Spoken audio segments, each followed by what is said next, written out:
Cast so unofficial it doesn't have a home. Here's your host from In Hindsight, Nathan Heitz. From Steelers Nation Australia, Mark Davison. And from State of the Steelers, Daniel J.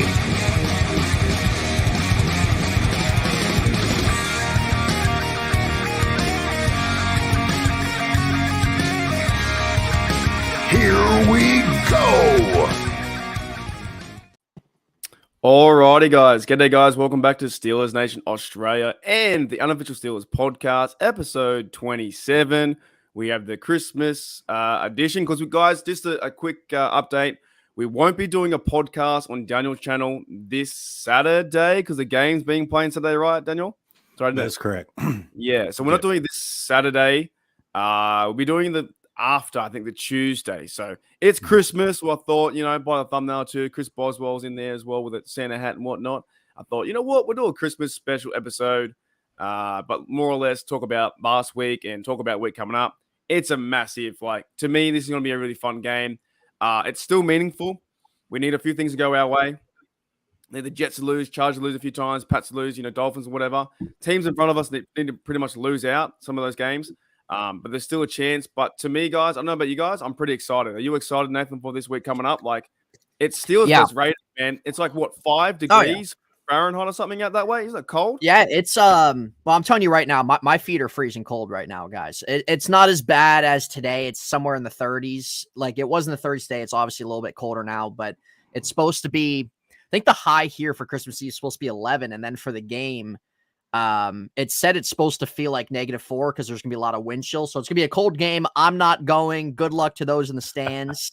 But it's gonna be fun. I honestly think it's gonna be a fun game. I don't care where the Steelers are at standings or where the Raiders are at the standings or how this game's gonna implement everything. Yeah. I think it's just gonna be a fun game. I really do. Christmas Eve, you're celebrating the 50th anniversary. You got really two big franchises, man, and the Steelers are wearing their block number jerseys. That's exciting. So I'm excited for it. I really am.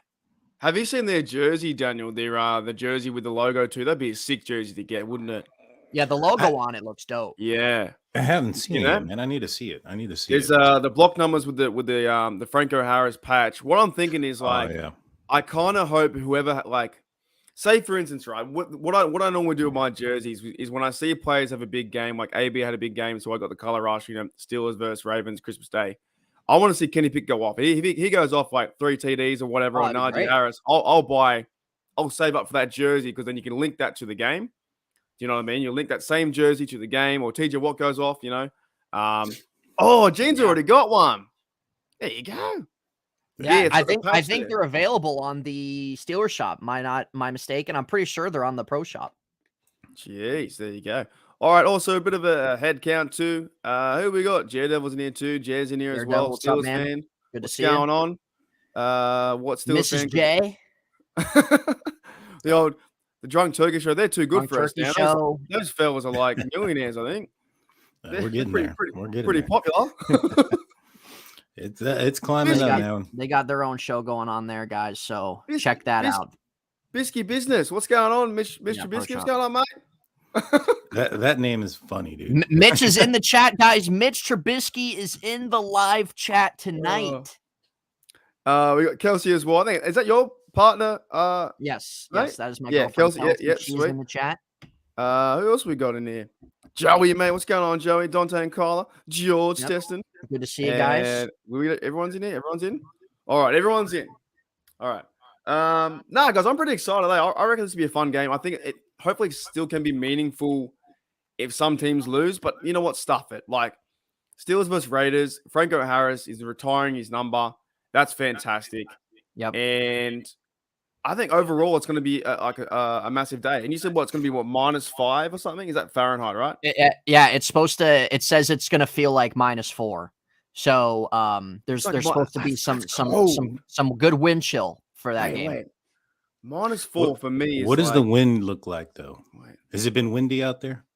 No, there really hasn't been any winds or anything lately, but just based off of what I saw for the game, that was just kind of really the projected. So I don't know how windy it's supposed to get, but just based off of what what they were kind of projecting for what the weather would feel like. I mean, I'm just glad I'm not going to be sitting out there. No thanks.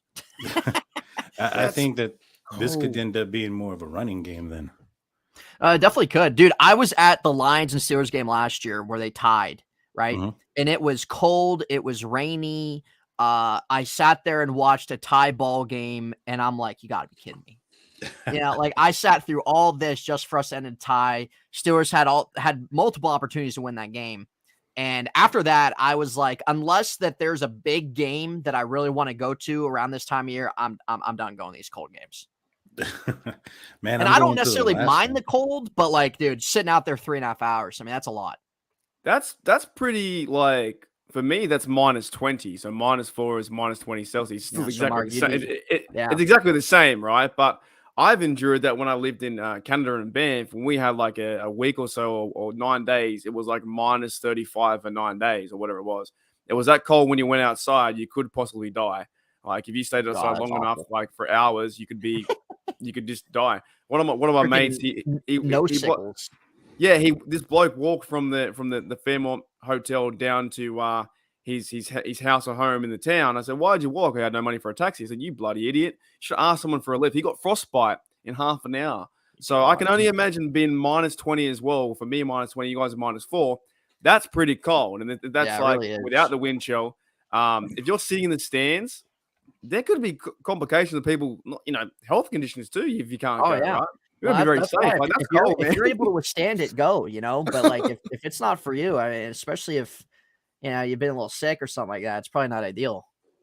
No, I went to the Christmas Day game, Steelers versus Ravens, and that was, I think, your Fahrenheit. I think it was like uh similar. It was it was about no, Oh, sorry, it my had to be a I cold can't night, do it. dude. My Celsius, it was 0. So whatever that is, like well, maybe it was 15 degrees or 14. Still pretty Yeah. cold, and my feet were like, cold as. But that's gonna be a fun game, man. And Yeah. they're retiring Franco Harris' jersey at halftime. They got the event the night before, all right? But let's talk a bit about last week's game. What are your thoughts, Dan, overall on the win, the big win with versus the Panthers? We're 4-0 against the South. Yeah, and a lot of teams have beaten the South too. But I think that, it was a good game. It was a good the Steelers, I put a show out there yesterday about it. What it aired this morning. I'm sorry. It was called A Turning Point. And I felt like the Pittsburgh Steelers had a turning point in this game. Up until this point, the third quarter has been the Achilles heel for the Pittsburgh Steelers. And going into this third quarter, taking the opening drive, going for over 11 minutes, 21 plays, and ending it with a touchdown. It's probably the best drive that they've had this entire season. Mhm. Was exactly what the Steelers needed to have and see. They drained the clock. They gave their defense time to rest. And that was what I had wanted to see offensively. On the negative side, of course, Marcus Allen, man, what a bonehead. Right.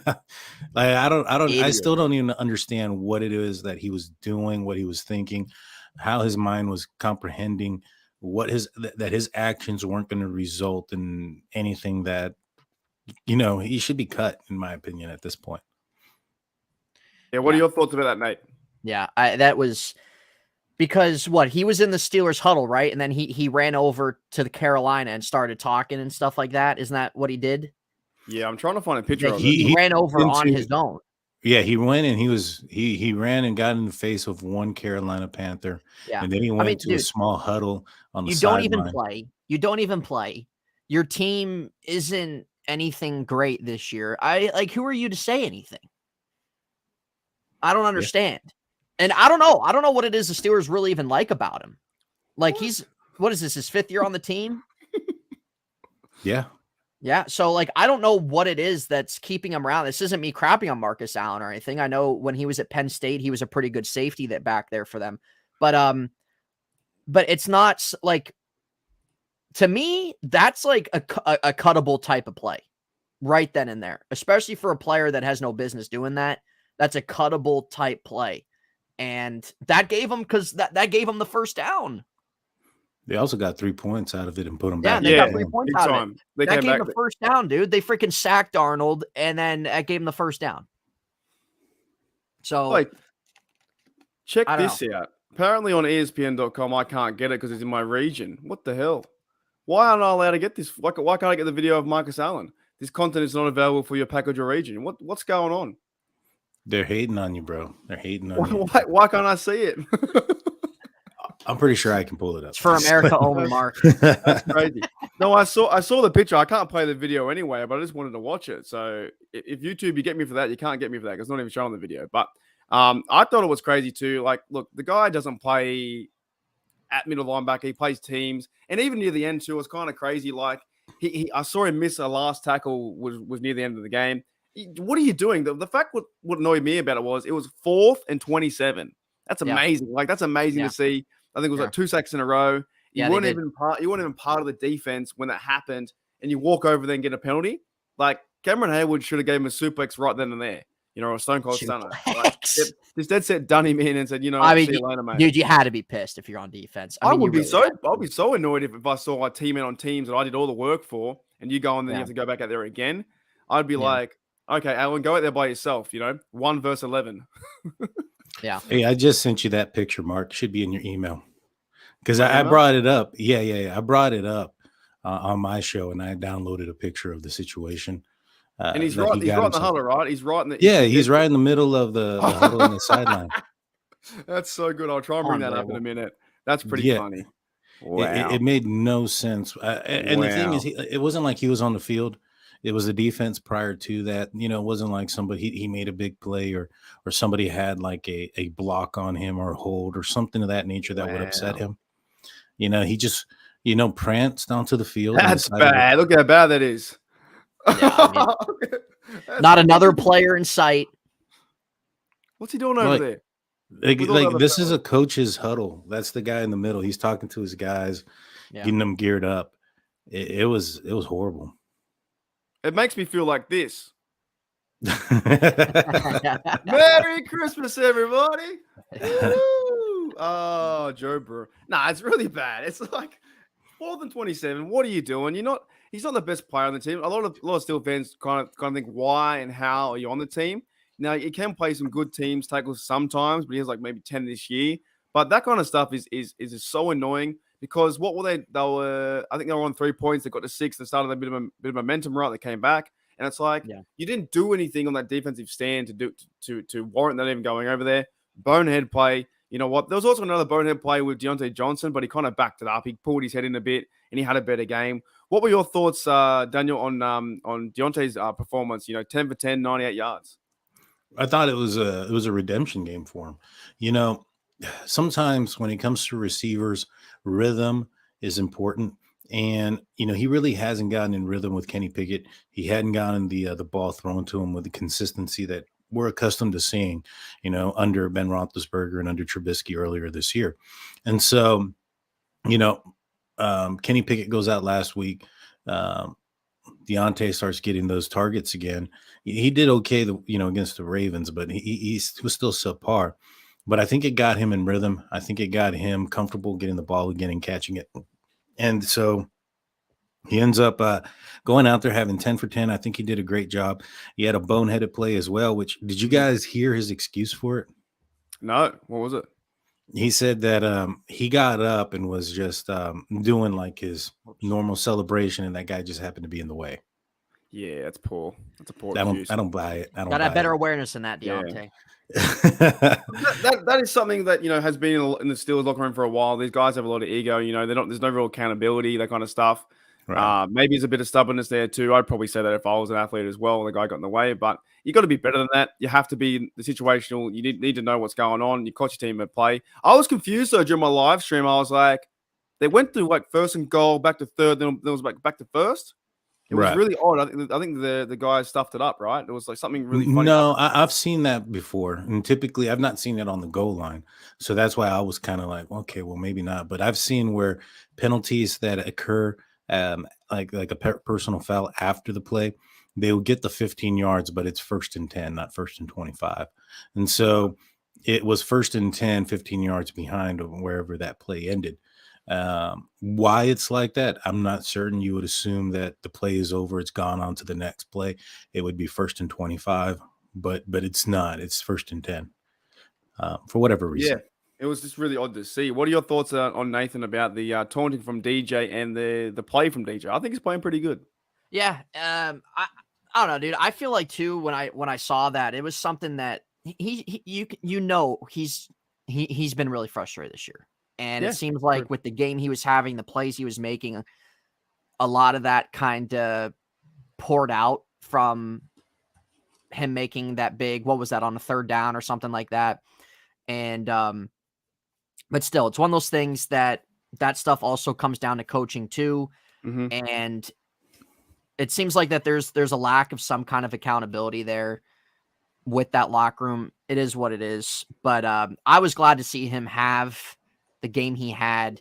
Deontay's a really good receiver, but there's things that hold him back from reaching that next level.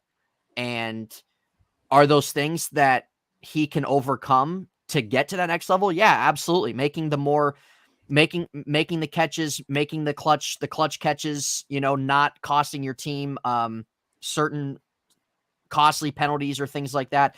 And I've always stood by him in the sense where I've always liked him and I've always been fine with the Steelers keeping him around and extending him and stuff like that. But I understand that a lot of the fan base has their frustrations and why people have said like they wouldn't care if they, traded him or stuff like that. I don't know. I still like him. I think that he's gotten better each year as a player. Now this year's obviously different. He's gone through a couple different quarterbacks and it hasn't really benefited to his favor really necessarily. But I was hoping he would have hit the 100-yard mark. He only needed 2 more yards. I was hoping he would have got that. But he needs to keep his head up, man. He's got to know, like, hey, you look at what you've been doing these last few years and how you've been ascending, and hey, like, you're not going to have seasons that always work in your favor either and stuff like that. Like, you look at some pretty prime time receivers and, they'll have a couple really good years and there might be a year where there's certain things that cause them to have maybe a down year, but it doesn't take away from what they can do. So hopefully that's something he can add on to the rest of the way and they can keep incorporating that. But dude, I mean, he was making just such big plays on third down and getting good separation away from guys. So it was nice to see. His route running ability is phenomenal. I just think he's got to, get the other things involved. But Dan, what are your thoughts about this? DJ proving himself to be worthy of tradable to go and grab Addison. Will the Steelers ever do that? Will they go and trade Deontay to get a first-round pick to get Addison? I say you pick up the ball and pick up the ball. You pick up the phone. You pick up the phone and you answer that call. I mean, you look at some of the players that have gone for, first or second round picks, one being Chase Claypool. Marquise Brown went for, traded was for a first round pick. Chase Claypool was a second round pick. You're looking at what kind of value do you get there? Would you put, Deontay above Claypool? And if so, then he should be better than a first round pick trade. Yeah. And so, he's got, in my opinion, you look at the statistics, he's got the targets, the passes, the consistency, the long-term effect that, he has the resume that Claypool doesn't. And so you would assume that he should at least gather the same trade value, or if not more. And if you do trade him, you definitely have to replace him with somebody. I mean, going into next season, you have George Pickens, you have Austin probably coming off of injury, Gunnar-Olszewski, Sims. It's not the deepest wide receiver room. And so I wouldn't be opposed to going and grabbing an Addison. Will he be there in the second round? Probably not. You'd probably have to give up a little bit to go up and get him. And I don't see the Steelers getting a receiver in the first round this year. I think there's some bigger holes to fill. Potentially. Well, Daniel, I agree with you. Now, that second round pick, though, I think it's sitting at 33, 33rd overall pick. Now, that could be a pick. If they want to take a receiver, that maybe could be a pick there. Yeah. For that. It could. I'm just throwing it out there. No, it definitely could. I think you'd be looking at that as a possibility. I just feel that you have some big holes. Yeah.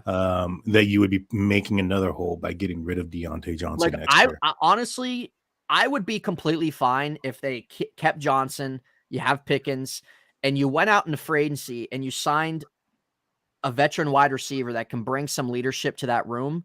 A guy that doesn't always need the ball, can bring some physicality there. I would not mind that at all.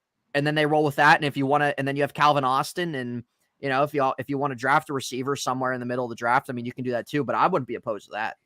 OBJ. Yeah, OBJ. Just what he only wants to play the playoffs, though, bro. I've never seen a story last this long. You know, since the start of the season, it's like, where's OBJ going to go? Where's he going to go? I don't care where he goes, man. I'm not saying. I'm only joking. They won't get OBJ. All right, let's talk about a few more things about the game. Nate, mate, who was your favorite player? Your most outstanding player in this game that impressed you the most? Good question. I think there's quite a few guys that you can really give praise to out of that game. I'm gonna say, I'm gonna say Deontay. I really appreciate the effort he gave, man. He broke tackles. He got yards after the catch that we haven't seen all year. He had 10 catches on 10 targets, didn't drop the ball, and he was the most. Claudia, what's up, man? We appreciate you tuning in. He was obviously Mitch's most reliable guy that game. But dude, just the key third down plays that he was making, it was just so big to keep the drives going. So Deontay, I would say to him, but I'll give a shout out. Najee, I'll give a shout out to Mitch. He didn't turn the ball over or anything like that. He made some big plays on third down. Shout out to him. Highsmith, TJ, Cam, those guys right there. I'll give a good shout out to on that. What about yourself, Dan? Who was your most favorite, like your most impressive player out there? If you look at your email again, you'll see what I'm referring to. Surprises. Here we go. Yeah, if you want to bring that up. In my opinion, here we go. In my opinion, this game was won in the trenches, and so I'm looking at the offensive line. If you want to bring that up, Mark, I don't think I'm allowed to bring it up. Bring it up. Put the bring it up, Mark. Bring it up, Mark. It's all for Christmas, isn't it? Really? It's all for Christmas. Let's bring this.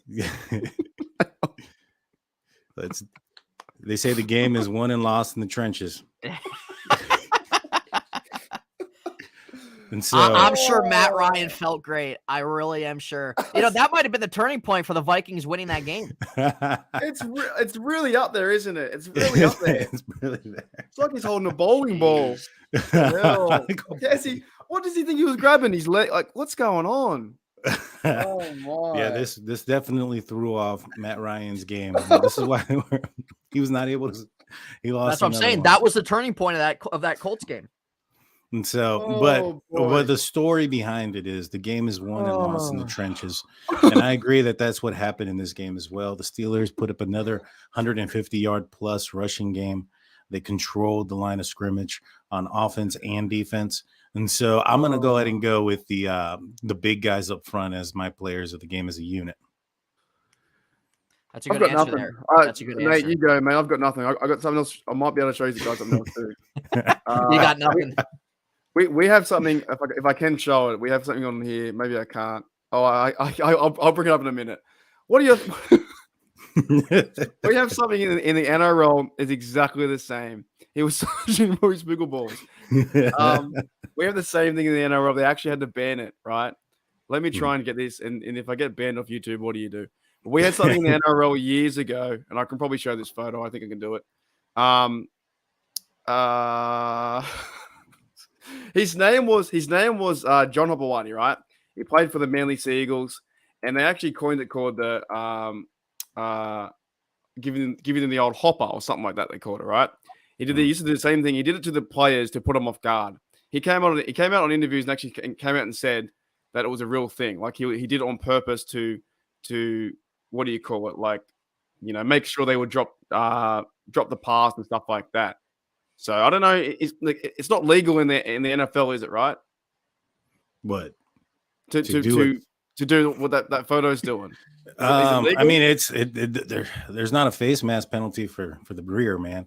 So, I don't think. I mean, if you can grab the hair, don't say which part of the hair. Yeah, you can pull him down. In fact, that happened to Troy Polamalu. They grabbed him from the hair coming out of his helmet, and a lot of folks were like, "Is that a horse collar? Is that illegal?" And that wasn't.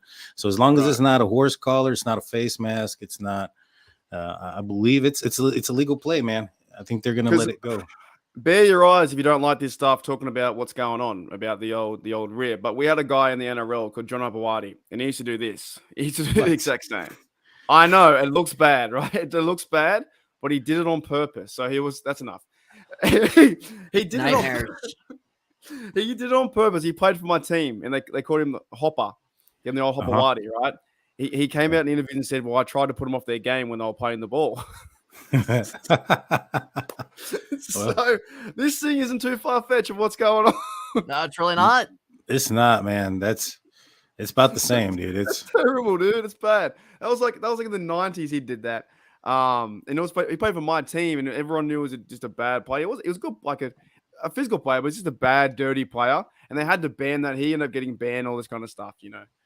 Well, I mean, it seems like it could be an assault.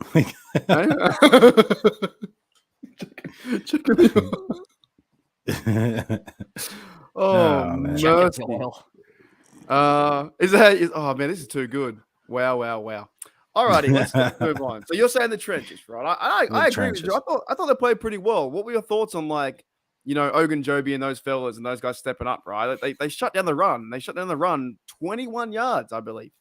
Right. Overall. Yeah. This team, I think there were like 16 carries for 21 yards, just under 2 yards per carry against a team that had been running the ball well, had been moving the ball effectively with the run. You know, I thought that on both sides of the ball, they did amazing.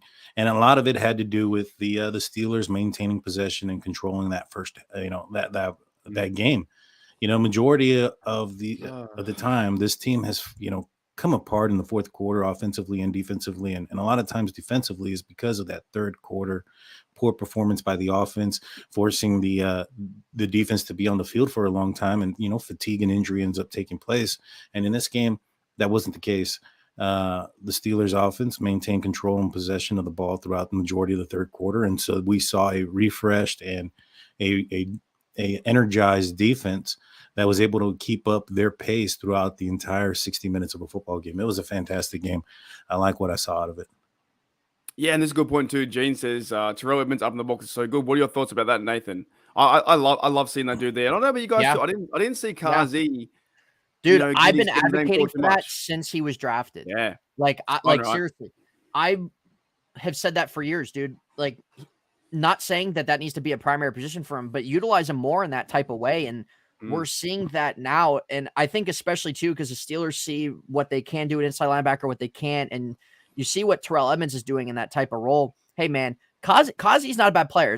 Kazi, a Pro Bowl type guy? No, but he's a guy back there that can make plays. He's shown to be a playmaker. So in those type of situations, dude, that's a great way to utilize all three of them, all three of those safeties. I'm all for bringing Kazi back next year, re-signing Terrell Edmonds, and you can utilize all three like that. And you've seen it produce more times than not whenever Terrell Edmonds is used like that. And I've seen people on Twitter talking about that too. Like, hey, do more of that. Put Edmonds more in that type of role. It's not saying you need to move him straight to inside linebacker or anything like that. But hey, it gives a different look sometimes. It's been working, and you can do that. Now, I will say this too with the defense line talking about. How does this sound? Let me know in the chat, guys. How does this sound going in next year's defensive line? Cam, Larry Ogunjobi, and Javon Hargrave. You want to bring him back? Bring him back. Oh, if they can. Bring him back. The Gravedigger, dude. Bring him back. How much coin would he be? I'd bring him back. Dude, Philly has such a plethora of defensive linemen on there, man. Javon Hargrave is going to get a nice contract. He's going to make the Pro Bowl. He's been one of their best defensive players all year long. And he's been here, and the Steelers know him in and out, and they need help there. Bring him back, dude. That would be such a huge get for them. On that defense line, you can re-sign Ogunjobi. You still got Cam there, who's got a little left in the tank. That would be phenomenal. Would that happen, Daniel? Bring him back. I didn't know he was a free agent. I didn't know that. That's amazing. Yeah. He's a free agent. He's one that I had brought up on my show not too long ago as a possibility, you know, as far as a free agent pickup. I brought up him, Tremaine Edmonds on the defense. And, you know, I would think that, I mean, imagine that. Hardgrave and then Miles Jack and Tremaine Edmonds behind him. I mean, that'd be freaking amazing, dude. That would be all for Tremaine Edmonds. I don't see why anybody wouldn't be either. That should be a top 5 defense. The Steelers are a big family. Bring them together. Bring him on, man. He was such a good stealer. Javon Hargrave was just a great stealer until we had to go away to get the money. Come back. And, I don't know how much they signed him for. I'm always bad at the cap stuff, but they brought him back there to be the anchor of the D tackle or whatever. And those three big fellas up front, so, that safety set. Kazi's playing back there. He can play the cover role really well. Bring in Tremaine if you could too. We've got money out of nowhere, right? But it'd be crazy. Just do it. Go and do it.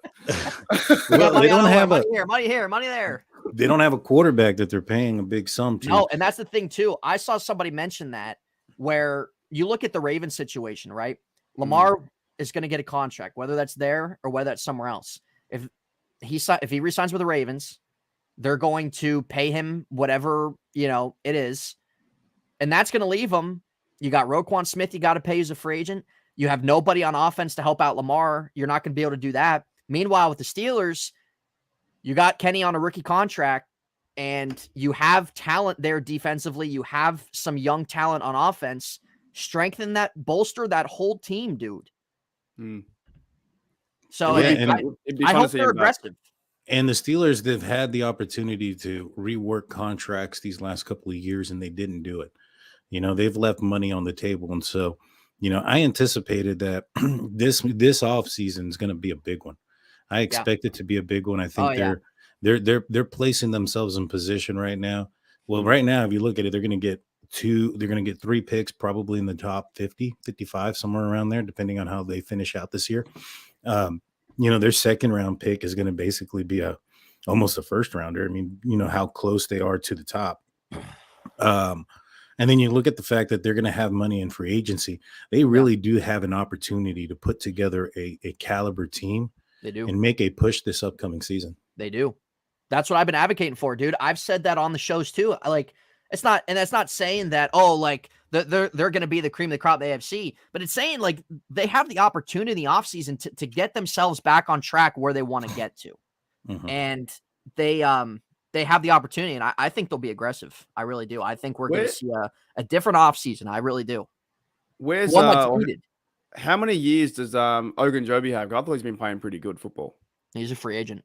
Yeah, he's a free agent. It was only a 1-year deal, wasn't it? So they still need to fix that up. Of course, go through the draft. You have Divine Lau's in there too. Well, Wormley's going to be out now on the defensive line. And someone said in the chat, how many years does Cam have realistically? That's a big question. What do you reckon? I think if the Steelers make the right moves, I mean, realistically, I'm putting 2 tops. I mean, how old is he right now? 34? 33, I think. 34. One or around there. Yeah, so he'll probably be 34 regardless once the season starts next year. If the Steelers put together a team that looks like they can make a push, I bet he's here next year. The following year is probably going to depend on the success of this upcoming year. He's already kind of putting things in line for his career post football games. He started a podcast, he's getting into media, things of that nature. And so, realistically, I'm putting 2 years on probably what we have to see of him. That's fair. Where does it leave? Do you guys think Cam has warranted? I'm not saying first ballot or anything, but do you think he's warranted to have recognition of a Hall of Fame type career? Ooh, I mean, he's been an All-Pro 2 or 3 times. He needs a bowl though. Needs a Super Bowl. I think. Yeah. I mean, maybe. I mean, I think James Harrison has. James Harrison played a different position too, so I think he's close. Yeah. Maybe see what he does too to finish off his career, but it just seems like as he got older, it's just the better he got, the more he flourished and more kind of matured, marinated as a player. So it's going to suck when he goes, but I guess, we just enjoy it. It's the same thing with Ben, man. You just enjoyed the ride till it was over. Yeah. The only thing, like I said, with what I was going to bring up with Harrison is Harrison has more hardware. He's got a defensive player of the year. He's got I think he has 2 Super Bowls with the Steelers. I think he was there the first time. In my opinion, and he has the also that touchdown interception on Kurt Warner. So, if Harrison doesn't get in, I think it's kind of iffy if Cam does, in my opinion. Yeah, no, that's a good point too. It really is. There's a lot of things that go into it, and stuff like that. But that's the thing. I think all of us as fans, regardless how the season finishes, enjoy the rest of the way. There's only 3 games left. Football season comes and goes, man. That's the thing that sucks about it, is how short the season is. But the off season, I think that we should all kind of buckle up. I think it's going to be an off season that the Steelers haven't had in quite a while. You have new management. You have some new faces there that are going to be wanting to kind of get their print on everything, right? You have the former Eagles GM or whatever it was, Andy Weidel. I think that's how you pronounce his name. Omar Khan's finally up into the plate. So, and especially with a season like this too, that, Steelers, it's not their type of territory. We're definitely going to see some stuff. Is that the link then? Is that the link? Is Andy Weidel the link to go and get Javon Hargrave and Hurts? Maybe. And Hurts? yeah, Jalen Hurts. Oh, man. Nah. Seriously, is that the link to get Hargrave in there? I would love to see him back. I thought he was a great player. I mean, he might be able to swing him over. Yeah, maybe. He did have some words about the Steelers, though, after the game this year. Well, that's the thing. Yeah, he's nothing bad. He just said that, they didn't want me. And kind of put it back in their face type of thing. We'll give you the money. You give you the money, you'll come back. Yeah. Check your Give you money now. Yeah. What about then? What about speaking of the D line? What about like guys like Isaiah Loudermilk? Where would that role fit in then for him? Because he hasn't really paid too much this year. Just a guy, just another guy, not really anything else. Unfortunately, I don't see him ever, developing into what the Steelers were probably hoping that he was going to develop when they gave up a 4th round pick to move up into the draft to pick him up. Right. He was worth a 5th and a 4th, which isn't the, when you look at it in a bubble, it doesn't seem like a lot, but I mean, that's 2 draft picks for the price of 1 player.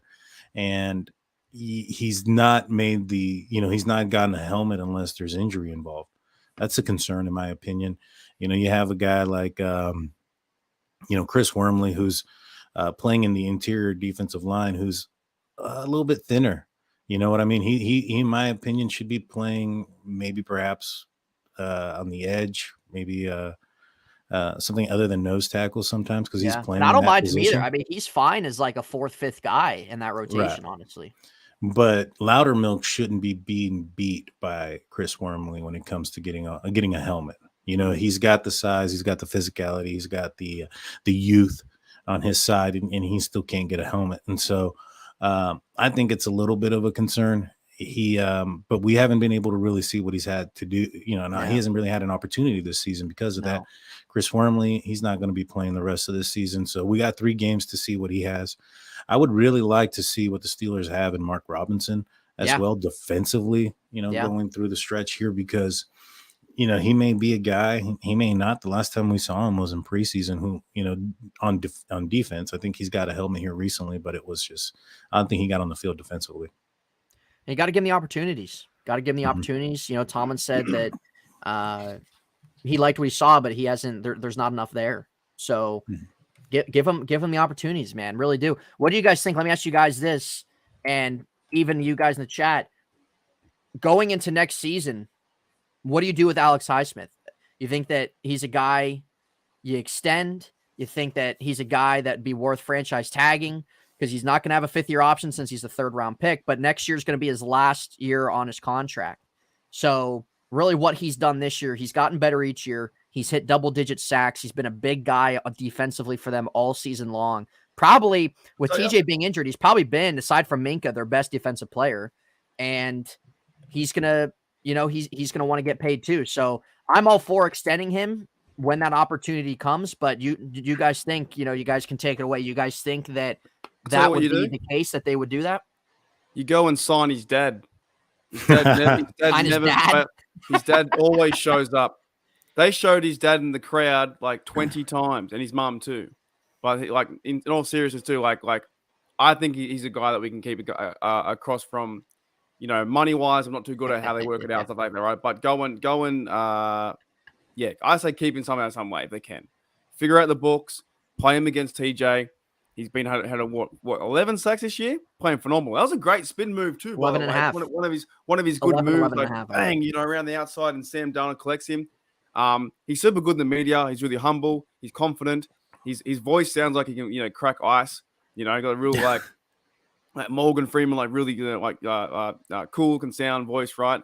But it's I say sign him, but I don't know the numbers. I'm the not Yeah. numbers guy. I'm like sign everyone. Like in my mind, if we could get Hargrave back and bring in Tremaine Evans and have all these dudes on defense and just be stacked, it'd be fantastic. But I'm not a numbers guy. What do you think, Dan?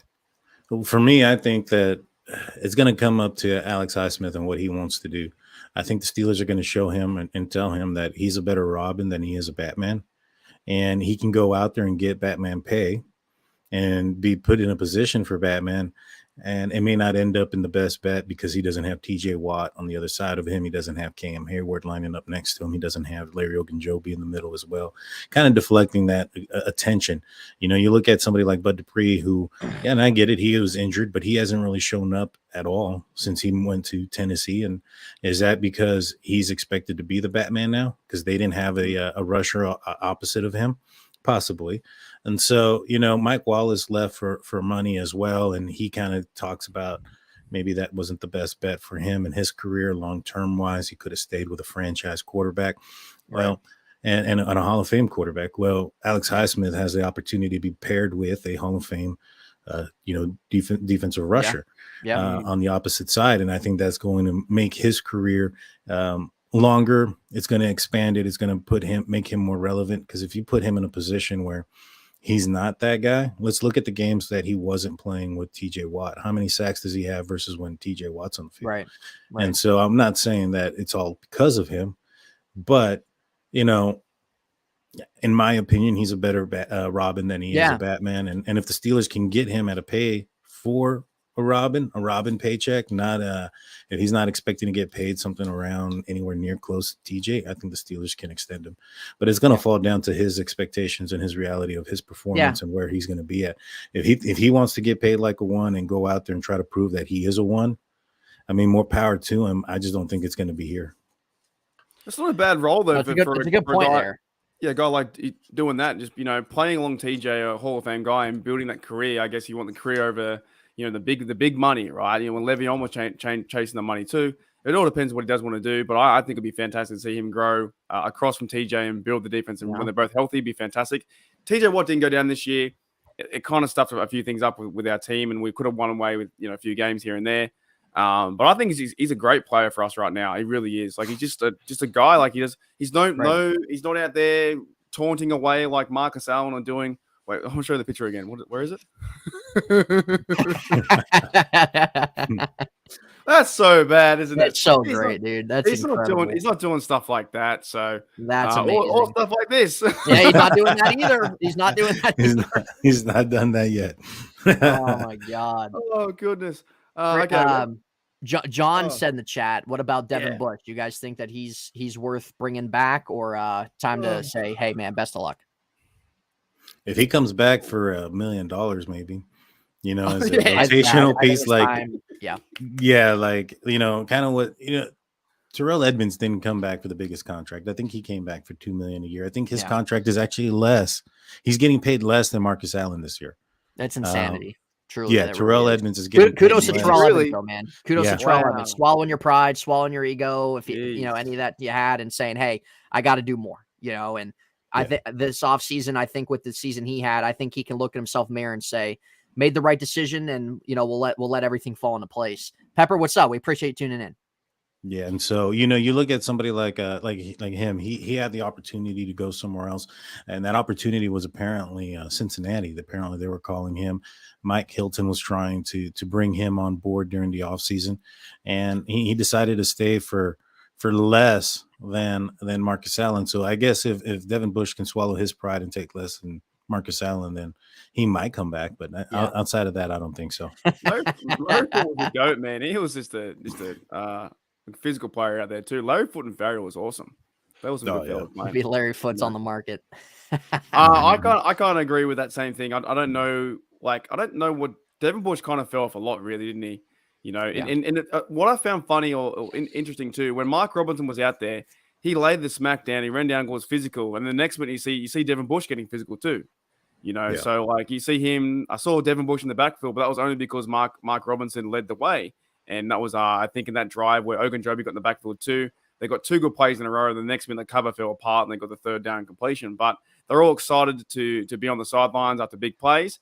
Devin Bush, I don't overly know. Like we giving this guy a chance and over chance, and it's like to me he's not very physical. I think you kind of need a guy next to Miles Jack to be more physical. Yeah. Run down there, and maybe No, Mark you definitely do. They need a linebacker too that can cover, man. Throwing Spillane out there is a freaking headache, dude. They need to do something there. There's some guys on the market that they can maybe take an eye on, stuff like that. I don't really think there's anybody on the market in the sense of, being that like a Ryan Shazier type guy. But hey, Tremaine Edmonds or whoever else is on that list, they need to do something there. But Devin Bush, dude, it's just, I don't know what it is, man. Like sometimes when players get hurt like that, and you've seen it in history in sports, they don't recover from it. They don't recover from it. They're not the same player. With Devin Bush, that could be the case. Simple as what Gene says there. Bush doesn't want to play anymore. Is it that simple? Well, sometimes you can look at someone's body language, but really what stuck out to me in training camp was when Devin Bush said, really he's getting paid and that's all that matters. And sometimes you have players like that are just content, right? They're there, they're getting paid, that's their career. They're fine with just kind of being a player, and that's about it. And hey, if that's the case for him, that's the case for him. But yeah, I think it's probably best if you just kind of let him go and go in a different direction, because it just seems like what you're seeing from Devin Bush is just what you're going to get, because he's 2 years off his ACL now. Yeah, and some people just don't return from an injury that's serious the same. No. I had and it's not the same, and I'm not a professional athlete, but I had an Achilles tendon rupture. And I'll tell you what, I don't think I'll ever be what I ever was before, running or sprinting or they take a things toll, of that man. nature. And so it could be something like that. And it could be a mental aspect where, it's just he wants to push his body to that limit, but his body's putting that, that hold on there. Like, no, we're not going to do that because last time we pushed this hard, it popped. And so it's all a possibility there, but yeah, that has no bearing on the reflection of his his attitude. And so him saying that he's still a top 10 pick, things of that nature, it's definitely concerning.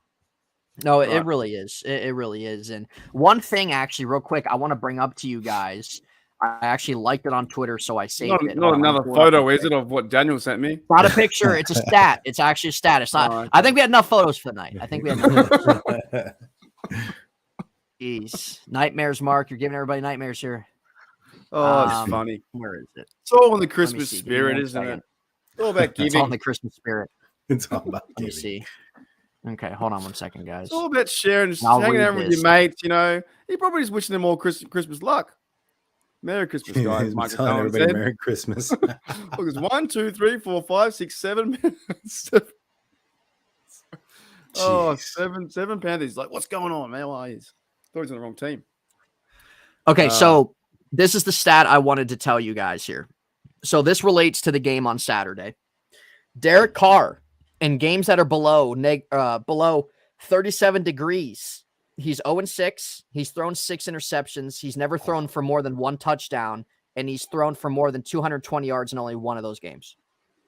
So Derek Carr, so far in his career, he has not been an ideal cold weather type quarterback in that type of sense. Do you guys take any stock into that? Yeah, it means that Josh Jacobs is going to run 400 yards on us. That's what it means. They're going to run the ball every time. No, I didn't know that. That's crazy. Yeah, man. they are. So he's more of a what? So below 35. What's that? I don't know. For me, 5 or 6. But what? 0 and 6. Is that right? So he's well, same thing with what Daniel's been saying too. Cold weather for Kenny Pickett too. Like he's wearing the gloves, right? Yeah. I don't know. Well, I haven't said we haven't seen very much of Kenny Pickett in cold weather, so I'm excited to see what he has during this cold weather. Yeah. I think this is probably going to be the coldest game he's ever played. Yeah, it probably will. I just found that sound interesting because it's going to be definitely below 37 degrees Saturday night. Yeah. So you got to have all hands on deck on Josh Jacobs there. I think too, man, the Raiders, though the Raiders are 6-8 also, they've been playing better offensively, and they have guys that really can stretch the field. And we've seen the Steelers. We even saw last week, the Steelers gave up a couple big plays down the field to Carolina. And now you have Darren Waller back. You have Devontae Adams in there. And we know the Steelers linebackers aren't very good in coverage. We know the secondary in terms of the corners have been pretty shaky. You guys, have you guys thought, you guys think that that's something that, of course it can happen, but do you guys put much stock into that in the sense of guys like that beating you? Adams, Waller, Steelers might not being able to do enough to contain those type of guys. Yeah. Not yeah. So I'm kind of distracted. I want to show another picture. Yeah, you want to have another photo. Mark, I know you're staring at that picture, bro. No, I He's just wondering if that's how people get coal for Christmas. That's all they get No, over. I'm just like, what did you say? I really forgot. I was hoping Dan was going to take over then. We talking about Derek Carr? My bad. My apologies. You talking about Derek Carr? Yeah. So Oh. we got a little bit of breaking news, y'all. What do you mean? What is it? Falcons signed David Adeni from the Steelers to add to their to the 50-man roster off of the Steelers practice squad and place Caleb Huntley on injured reserve. Basically, one of our practice squad guys got picked up by the Falcons. Okay. See you later. I have no idea who that bloke even was, to be honest. David Adeni. What Never position? even heard of him. A-N-E-N-I-H. I think he was an edge. I could be wrong. I think he's defense. Okay. Well, best of luck to him. You know, Atlanta seems like maybe they can get more use for him than the Steelers can. So Yeah. best of luck on that. But I don't know, guys. Like I just, yeah. So Pepper even says that they have a little bit of a worry Devontae Adams, and it's not that because Devontae is a really good receiver, something like that. It's just what we've seen from the secondary, and we know that their linebackers are weak in coverage. Like Darren Waller up the middle, Devontae Adams making big plays down the field. Like those to me are situations that can really make or break this game Saturday night. If they give up big plays like that, and you got a guy like Josh Jacobs that is leading the league in rushing. You see what I'm saying? Like, because we know like their corners aren't very strong.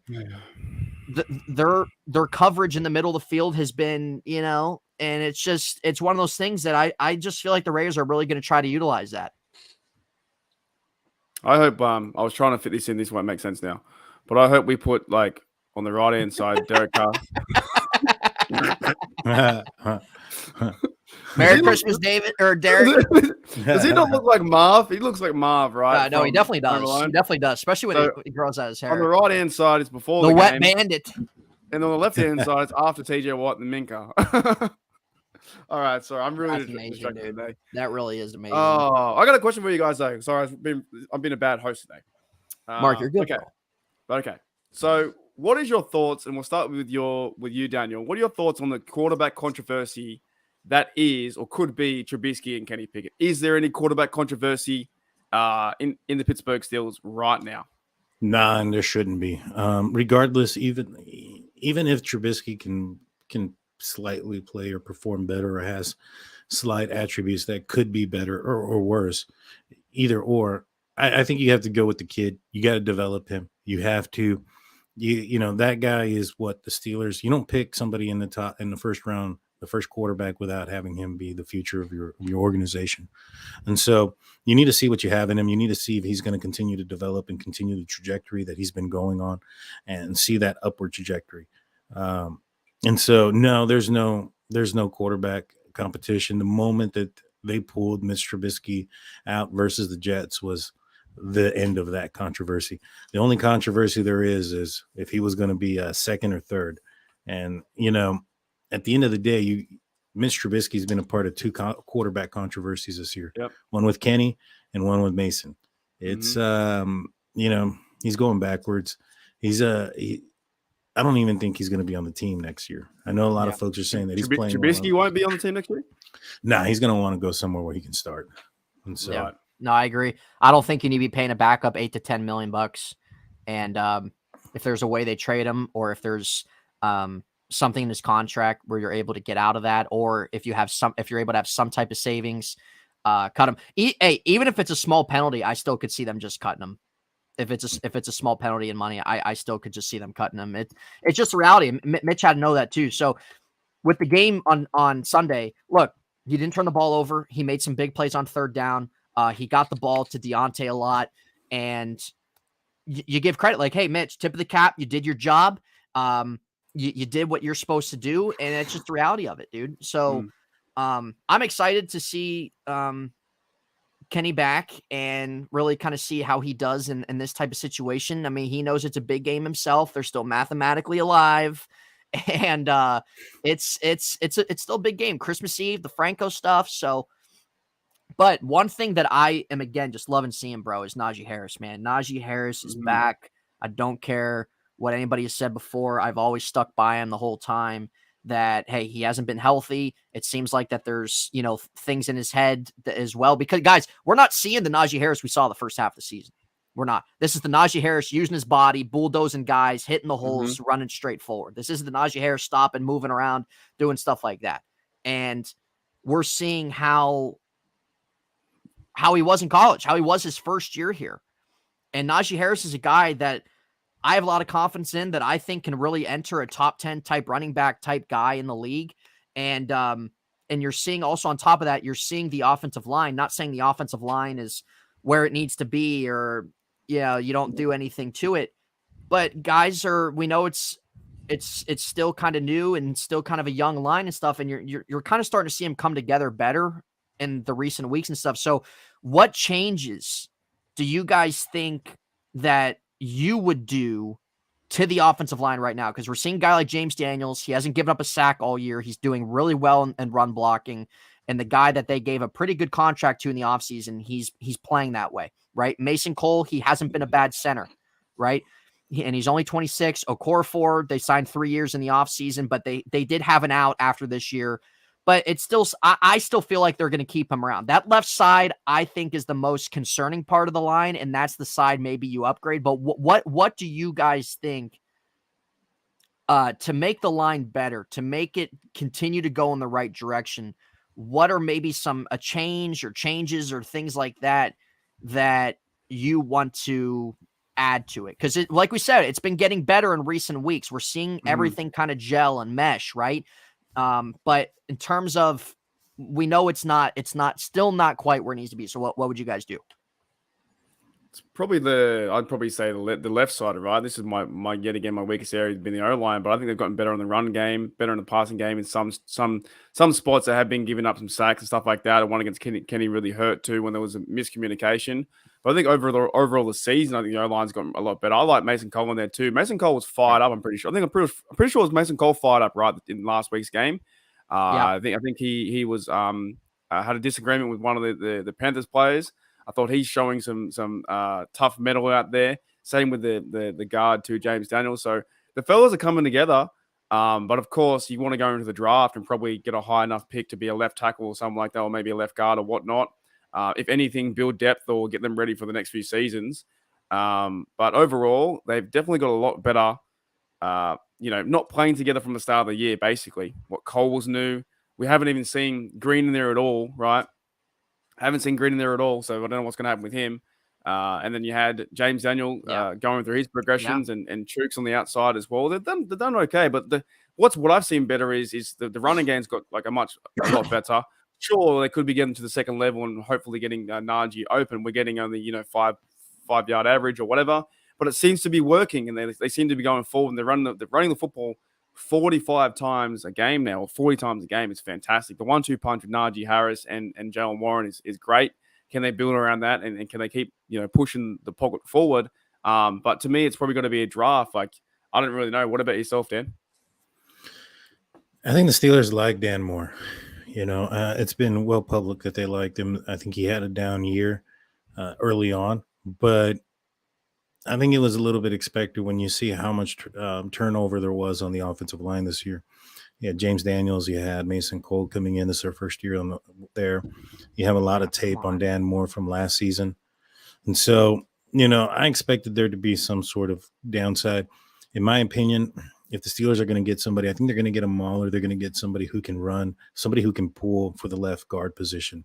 You know, this offseason, there was a battle there, which there shouldn't have been, between Kendrick Green and Dotson.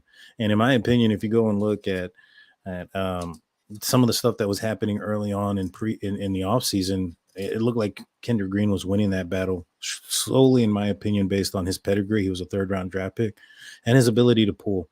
The Steelers have liked interior linemen that can pull, and I can tell you that James Daniels is not a guy that's going to be pulling. Mason Cole doesn't look like a guy that's going to be pulling. Kendrick Green was a dude that, you know, could get out there. He had a lot of speed and agility. So I think the Steelers are going to get somebody to fill his spot. I also feel that, you know, Dotson makes a lot of pre-snap penalties, whether it's false starts, things of that nature. I just feel that, you know, there's been issues with him throughout his career. The coaching staff just really hasn't, you know, put a liking towards him for one reason or another. There was the reports that he wasn't recovering correctly, and also that he was, what's the word I'm looking for? He wasn't, I think he wasn't getting the playbook down the year before last. I think they brought in Ray Turner initially to push Kevin Dotson, and then when David DeCastro retired, they ended up signing him and putting him on that side. And so there was stuff in the offseason coming out with Dotson that he reportedly wasn't, he wasn't keeping himself in shape. There was a little bit of a lack of commitment there, it seemed like. Right. And there were questions about the work ethic. Right. And I think it was more about him getting into the playbook than it was his shape per se. And so, because after the reports came out that they weren't happy with him, DK from DK Sports, he was the one that reported it.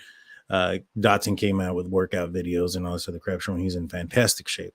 However, behind scenes, the Steelers weren't happy with him because of something else. I think it had to do more with his preparation, going in there and knowing the playbook, so to speak. And so I think he's a guy that, for whatever reason, Mike Tomlin just does not like him. Well, and it could I think we can be safe to say they're going to have a new starting left guard next year. Yeah.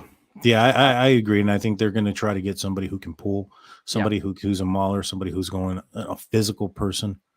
And I'm looking forward to it because, Dotson's done well and sparingly, but he's had some huge miscommunications. He's had where he looks like a turnstile. There's been situations where he's just making pre-snap penalties, false starts, things of that nature. Sorry about that. Z, that's for you, man. Enjoy poverty next year, Z, with the Ravens. Enjoy it. Don't care. Enjoy poverty. That happened out of nowhere.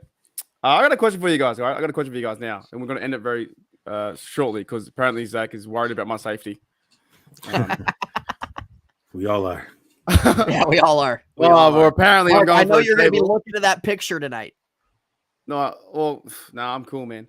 So apparently, like Daniel sent me this video of a guy, like the table guy. Who's that guy? The wrestling dude jumping for tables. Yeah. Look, I'll do it. If the Steelers win the Super Bowl, you heard it here first. I'll do it. I'll jump for a table. On record, I'll do it. That tells you how much confidence that Mark has. He waited until they're almost mathematically out of the playoffs before he let it. Where was that confidence week? If it happens, though, well, you've been spreading rumors all around the bloody internet. You probably be telling all you guys on Drunk Turkey Show as well that I'm jumping for a table. So I'm just going to do it. If it happens, if they win it, I'll do it. And I hope I kind of like, man, they could do it. Anyways, here's my question though: what will be the number? Like Franco is retiring, right? 32. Who will be the next number for the Steelers to retire? Do you think? It's a great question. Officially? Takes a long time. Yeah, officially. Yeah, it takes a long time. Man, Ben, in like 30 years. Yeah. They've only got 3 retired numbers. I can't remember the second guy. Mean Joe Green. Now it's Franco, and there's another bloke too. I can't remember his name. Eddie Stoutner. Eddie, is he 65? Wasn't he or something? It was 70, wasn't it? Something like that. So they got 3, right? Is that right? Yeah. Officially. Well, there's been nobody ever since Paul Muller retired. Nobody's worn 43. Yeah, but they haven't done it officially yet. I know. I'm not saying he's retired, but like nobody's worn 43. Nobody's ever going to wear 7 again. Nobody's know worn nobody's 12. Yeah, 12. But I mean, don't you think like if they were going to retire Bradshaw's, they would have done that by now? You see, I thought a lot of people thought that this year it would have been number 12. It would have been Bradshaw because of the Immaculate Reception, because he was the other part. He's the one that threw the ball. He's the guy that threw it, right? You know, and so, yeah, I would think that 12, it should have been 12 this year. DK brought up some good points about Franco and his departure and why he thought that it should have been 12. I wouldn't be surprised if 12 comes up pretty soon. And Terry Bradshaw's not looking too great health wise, so I would hope they would do it sooner than later. Right. Yeah, there were issues there with him and the organization and stuff like that too, and you know who knows really how that is and stuff like that. But I don't know. I mean, it's a good question to ask. I mean, Ben will definitely be retired eventually for sure. Are you ever concerned they're going to run out of numbers? Like legit. Like they go from 1 to 99. They can't retire more, right? No, they go from 0. I saw 0. JC Horn from Panthers was wearing 0. Really? Was he really? Yeah. I had no idea that I saw him playing, and I was like, was that guy wearing 0? Z, we'll see you later. Appreciate you tuning in. Yeah, whatever. Z, might catch you out of. I've never seen that before, but I saw it was 0. It was crazy. That is pretty saying, like, how many numbers is there left? You know, like you can't wear 43. You can't wear. Well, they wear 50, but you can't wear 7. You can't wear 12. You know, I don't know. Just 52 is not being worn, right? Ever. I mean, you know, in my opinion, I think there should be like a cap where, you know, you can retire a number for a generation for 20 years, and then after 20 years, it comes. That's a good idea. Because I think the Cowboys have like about 15 jerseys. Yeah, I mean, heck, dude, you look at the NBA, like you look at the Celtics, you look at the Lakers. I mean, they have so many freaking jerseys retired. Well, they only have like 11 players on the team that they have to facilitate. Well, that's true too. I'm just saying, it's still a lot of jerseys that they have retired. Yeah. The Steelers, you know, in my opinion, I thought that would have been probably the best bet. You know, do it for a generation. You know, do it for 20 years, and then after 20 years, it's eligible to be used again. Yeah, that's not a bad idea. All right, guys. Well, let's retire this podcast, and we're going to end on a good note. What are you excited? What are you excited for the game, Nathan, and for Christmas coming up? Are you excited for both? What's going on? Yes, so very excited for Christmas. It's my favorite holiday. I've always loved it, man. The meaning, the seasons, everything that you do. You know, just that togetherness. So very excited about that. Excited to really. Yep. Mark, I am going to print that photo out on a canvas for you. Wrap it for a Christmas gift, and you're gonna hang that on your wall right behind you. The togetherness, Marcus. I don't think. Sorry. Yeah, the togetherness. It's freaking great, dude. It really is.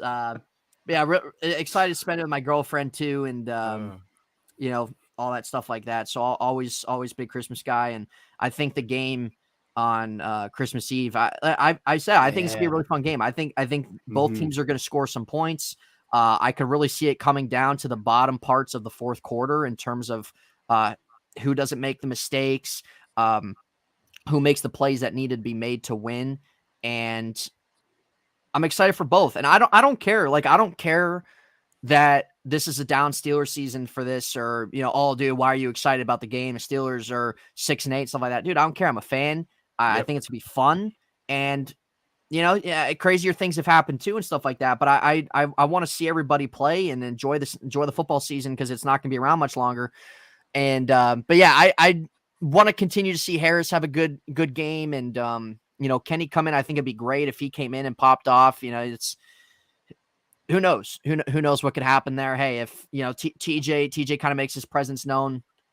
So I'm kind of looking at all those things. Let's keep seeing George Pickens involved, man. I mean, this guy's making, whenever the balls are thrown up to this guy, man, I mean, this guy's coming down with every single catch, and keep getting on the ball more. And we see when Kenny plays that it's, you know, it seems like him and George have really kind of grown a good thing there too. Get Duck back in there. Yeah. Start and sign Duck. Controversial statement from Havana. Raul. Sign and start Duck. Yeah, sign and start Duck. Yes, sign and start suck. I mean, that sounds about right. But yeah, I'm excited about the game, man. I really am. I think it's going to be, like I said, I think it's going to be close. Kind of high scoring, maybe a little bit in a way. I'm not saying it's going to be a shootout necessarily, but I think both offenses have been on the right trajectory too. But if I'm going to give a prediction here about the game, since we will not be doing a game or a podcast on Saturday, we're busy. Mark, I told you about 3 weeks ago you were going to be disappointed on Christmas Eve, and you're still going to. I'm picking the Raiders to win this game. You're joking. I'm serious. I'm picking them to win this game 26-21. And you know why? Oh, what a Grinch. You know why? No, you know what? I'll give the Steelers a little bit more points than 21. I'll give them 23 points. I'll say the Raiders win. I'll say 28-23. Raiders win. Not that I want them to win. I think the Steelers can win this game. All right. I think they can. So I'm not saying the Steelers don't have a chance. I really think they can win this game. But the reason why I'm saying the Raiders is because I could honestly see a big play, and maybe this dates back because I was at the Raiders and Steelers game last year, but I could see a big play down the field in the fourth quarter to Devonta Adams or something like that, and that puts the freaking game away. So I think it's going to be a good, close game. It's going to be fun throughout it. I'm going to sit and enjoy it. Go Steelers. I hope they win. I think they have a good shot. But I'm telling you, the passes down the field scare me a little bit. And I think it's going to be a close game going all throughout the fourth quarter. And there might be that one play that Derek Carr pulls off to Adams or somebody like that. But, well, don't bet against team. I don't bet against my team, but I don't pick the Steelers to win every week, Ronnie. That's the thing. I don't pick them to win every week, or else I'd be saying they're going 17-0 every year. So, and we know the Steelers have had some bad luck against the Raiders lately, too. They really have, even out here. So, go Steelers. I think they can win. I think they'll play a pretty good game in general. I would not be surprised if the Raiders is that a Raiders hat you're wearing? Black and is that a Raiders hat? Hey, I'm wearing black, dude. I'm wearing black. So confirmed. No, I just wouldn't be surprised if they made that extra play down the stretch that got them the game. I hear you, man. Both teams are pretty, 6-8, right? It's going to be and they're going for a trajectory. And don't get me wrong, the Raiders' defense isn't good either. And I think the Steelers will run the ball well. I think we'll see some plays a little bit down the field. Freiermuth needs to get involved more. I think he will with Kenny back. But I'm just saying that extra play, honestly, because I was there at the game last year too, and the Steelers were behind, coming back, and then there was that one deep bomb down the field, and it was like, oh, okay, well, there we go. But yeah, I got an Antonio Brown Raiders jersey in my closet. Right? I don't own an Antonio Brown jersey, man. I've got an Antonio Brown Steelers jersey. I can't wear that. Thank God I don't. I think they can win. I really do. I'm just saying. What about yourself, Daniel? What about what are you doing for Christmas, and are you excited for the game? Oh man, I'm going to be extremely excited for this game. And I saw in the live chat. I'm trying to actually pull this up, but I'm actually watching the game here. It is JC Horn for some reason. I don't know. Maybe something happened to his jersey, but he's wearing a 0 in that last game. I'm watching it on the plus. I knew I saw that right. He's been wearing 8 for the entire year, but maybe the line across the back just fell off. But in this game here, I think the Steelers are going to win this one, contrary to what Nathan says. I'm the Grinch, boys. I'm the Grinch. Just like that picture, man, this game's going to be one in the trenches.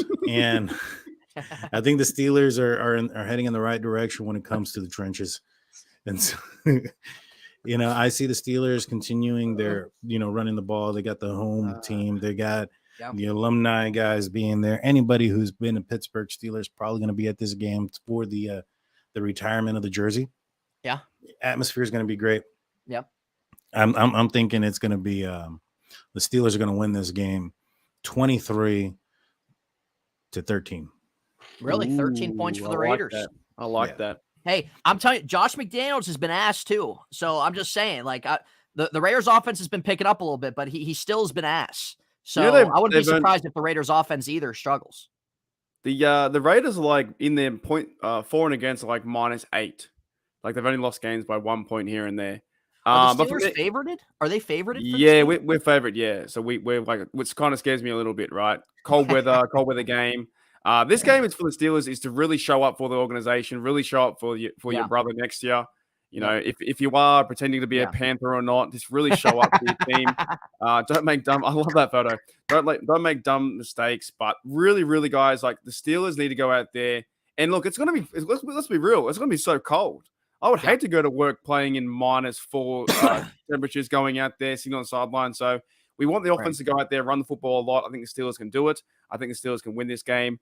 I'll say a bit more higher scoring, so it's a bit more entertaining. I'm going to say 27-24, something like that. Field goal from Boswell to win it. It's 24-24. It's 2 minutes to go. Run down the field. Boswell gets a 35-yard to sink it away, 27-24. Game-winning drive from Kenny? Yeah, I think so. I think he's going to play some good football. But we'll see because the elements are really cold and everything's really crazy out there now. But I think the fellas, everyone on the team right now has got to play for their brother next to him, and they have to play for the hype that is retiring Franco Harris's jersey, right? You just have to. Like, you just have to, you know. I know it's going to be a hard game. It's going to be a hard game for the Raiders too. Super cold, Christmas Eve. What more do you want, really? Yeah. You know, people say it's not meaningful, but go and ask Jalen Warren how it wasn't meaningful last week to get his first TD in the NFL. Go and ask, you know, Cameron Hayward coming back after a slow few weeks and getting the sack, and TJ Watt coming back. It's still meaningful. It's meaningful they can win this game. It's meaningful if the teams who we need to lose, a few teams in front of us, I think 4 or 5 teams got to lose out and whatever, but that's fine. If it happens, it happens. We can have a chance for the playoffs and go 7-8, and then the week on that is 2 AFC North opponents, which is going to be the Ravens. Big game there too, and the Browns. But for Christmas, guys, it's going to be super fun. For me, I'll be streaming the game, so it's going to be my Christmas day. You're gonna do a little live party. Yeah, I'll be having a few sherbets, which is like drinks, right? Yep. And in the morning, I'm having Christmas with my family, and then I think your 8:30 is my 12:30, so gonna have a few drinks, watch a game, and just have fun, because I think it's going to be a great spectacle to watch. And if we can see our team play the similar way they played last week with the 45 runs, 30 runs, Warren, these guys getting involved, rushing and running down the field, and they want to win this game, and they're pumped up on defense, and the crowd's getting into it.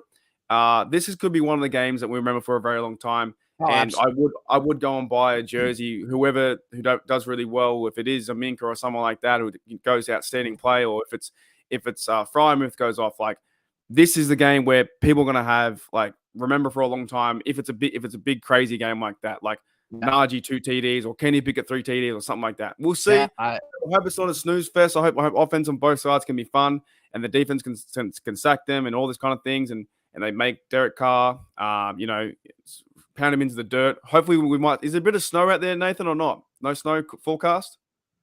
Not that I know of. It got about an inch or two the other night. It's been gone now, but I don't think there's supposed to be any. Well, Thursday, Friday. I heard Thursday and Friday it's supposed to. But for the game, I don't think there's supposed to be anything. JJ, Merry Christmas, man. Yeah, so we might see a little bit of snow. We don't overly know, right? But I think it's going to be fun as always. I hope you guys have a good Christmas. We're coming into Christmas the next few days. One thing I will say is, when you go to the shops, I know a lot of people who do work retail, or if you go past retail, be nice to the retail people. I used to work in retail. I used to work at the bar. They're just doing their job. They don't want to be there during Christmas holidays. It sucks. I know you guys know that, but it does suck when someone's really annoying, and then they're frustrated, and all they can do is work, because they work up until the 24th or 25th, working overtime. They don't want to be there in the shops. They just want to go home, right? So everyone be nice to those people, because it's crazy. I run around town now, go in the shops. Everyone's got the shopping cars out. They're all, going wild, trying to get Christmas gear and stuff like that. So, yeah, JJ52 says, Merry Christmas, man. It's a time to enjoy and celebrate. Wonderful snow. That's cool. I want to see if I can see some snow in the air. It'd be fantastic. Kelsey, your point says, Merry Christmas, Happy Holidays. Fantastic. Yeah, and be kind. Like, I've been in scenarios where I've been at work and when I was doing the bar stuff, and I worked Boxing Day or New Year's Day or Christmas Eve, or I worked New Year's Eve or New Year's night or whatever, right? And customers can be a bit up themselves sometimes during the holidays. Like, they're like, oh, I'm so tired. I did this, I did that. I'm the one working. I'm the one serving you, I'm working right now. So yeah, it's not easy, man. It's not easy. Exactly right. Just me, I guess, works in retail too. So be nice to the people because they could be working 6, 7, 8 hour days. Pepper's Yep. in retail Yep. as well. You don't know what they're going through either. You don't man. know, and they're doing the hard yards, man. They don't want to deal with terrible shit customers. Just be a nice person. Grab your gear. You know what? Ask them how their day is. I asked a lady last year. She was like, "How's your day?" And I said, "I don't know." I said, "How are you?" I said, "What did you get for Christmas?" She said, "Oh, no one asked me that." I said, "Well, what'd you get?" And I was like, a few days after Christmas. They are just treated like they are like like just robots. Like, hello, bye, see ya. Ask them how their day is, make them smile, and move on. Yuli's in retail too, so everyone's in it, everyone's cool, but everyone's having exactly right, except the Bengals. No, except the Bengals. I didn't know that there's a trip to Port Holiday. Think about the people over there, man. Everyone's doing some crazy things around. So yeah, it's a crazy time. Like I kind of like. It goes so fast, and then it's all just like over. You know what I mean? So, anyways, guys, if you guys got any final thoughts, you want to get out of here? Oh boy.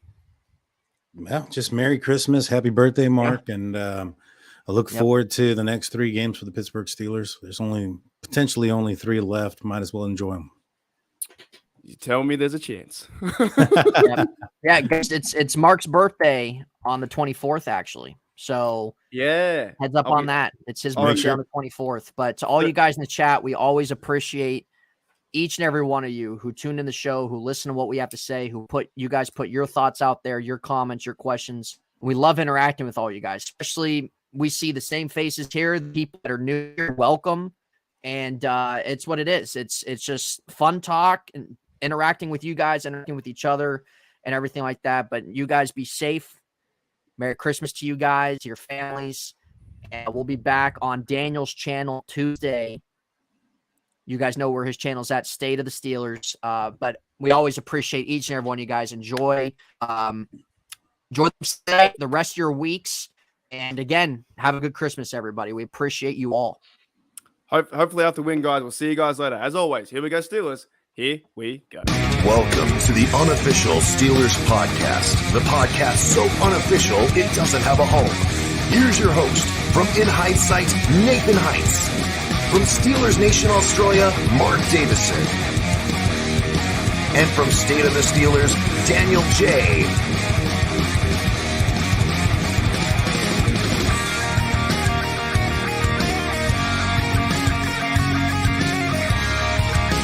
Here we